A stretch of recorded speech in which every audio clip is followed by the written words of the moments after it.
Hey guys, it's Bearded Bricks, and currently I may be looking at the best throne room LEGO has released, but we're going to talk about that in today's video. We're going to go through the figures, the build, and overall my thoughts and seeing if you should buy this set as well. Initial impressions on this set is they're solid. There's some parts of the set that I found very tricky or difficult to put together.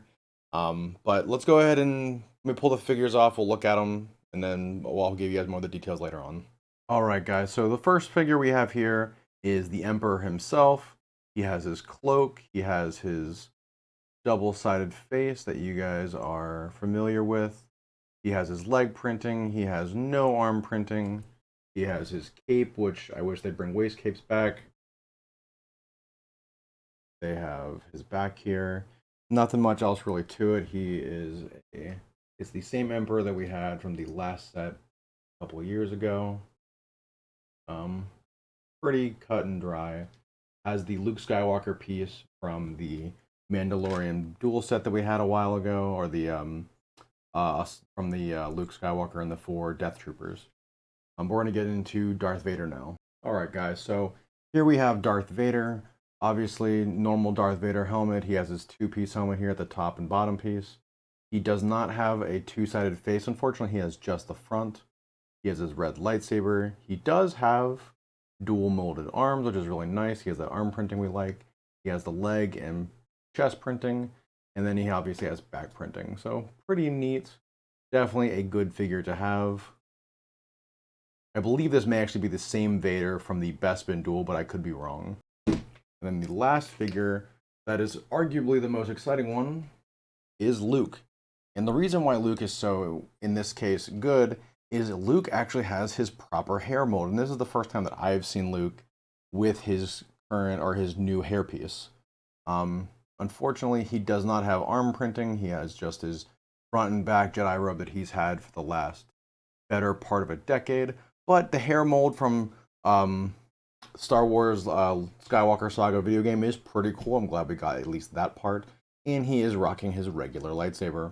Overall, guys, these figures have been available for a number of years now in various sets. And the most important one in this set, in my opinion, is Luke. However, I don't think these figures are the reason you're buying this set. You're buying this diorama because of what differences it brings over what we've gotten in the past couple years. But let's go ahead and jump into the build, and we'll see if this set is really worth $100 to you with excluding the figures. All right, guys. So with this set, the big reason you're going to be buying it is because of the build, and that's what I'm going to have to guess here. For $100, the three figures really hasn't, in most cases, for a lot of people, it's a lot of money to fork over, so it has to be a good build. And I will say that this build is the best throne room set that we've had over the last decade. They've re-released one of them, and we've got another one that is older. Both are basically the same set with varying degrees of differences, but this is the first departure we've had in these sets, and I'm hoping that, much like the Star Destroyer that they just released as well, I hope we get more of a similar design with these sets. This set, in my opinion, is more akin to the Bespin duel set that we got a couple years ago from the Comic-Con exclusive, and I really do think that this is where a lot of collectors want. This is essentially a throne room mock, and normally to buy this it'd be $200-300, and you'd get it from parting out the pieces and be super detailed. But we're talking about under 1,000 pieces, and it looks good.